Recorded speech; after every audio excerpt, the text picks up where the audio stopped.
संतापजनक प्रकार समोर आलाय। लहान मुलीचं लैंगिक शोषण केल्याप्रकरणी स्वप्नील लांडे विरुद्ध गुन्हा दाखल झालाय। दैवी शक्ती प्राप्त असल्याचा दावा करत लैंगिकतेचं शोषण केल्याचा आरोप आहे। स्वप्नील लांडेनं आणखी किती जणांचं शोषण केलं त्याचाही शोध सुरू आहे। सध्या पीडित मुलीचं काउन्सिलिंग सुरू आहे। स्वप्नील लांडे हा पुण्यातील बिब्वेवाडीचा रहिवासी आहे। मंदार गोंजारी आपले प्रतिनिधी आपल्याला अधिक अपडेट देतील। मंदार, पुण्यात चाललंय काय असा प्रश्न पडतो। आधी एका बाबाचे पाय धुवून पाणी प्यायलं जातं, आता दिव्य शक्ती प्राप्त असल्याच्या नावाखाली अल्पवयीन मुलीचं लैंगिक शोषण केलं जातं। कसा घडला हा प्रकार, कसा समोर आला? खरंय, पुण्यात अशा भोंदू बाबांचा अक्षरशः तुळाट झालेला आहे।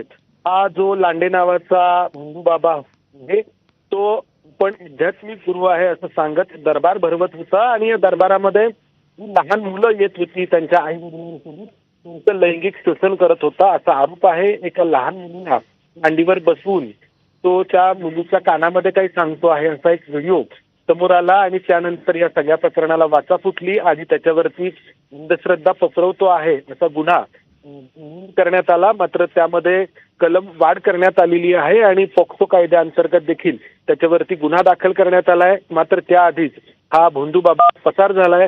पोलीस त्याचा शोध घेत आहेत। तो लवकरात लवकर पकडला जाईल अशी अपेक्षा आहे। मंदार, धन्यवाद दिलेल्या माहितीसाठी।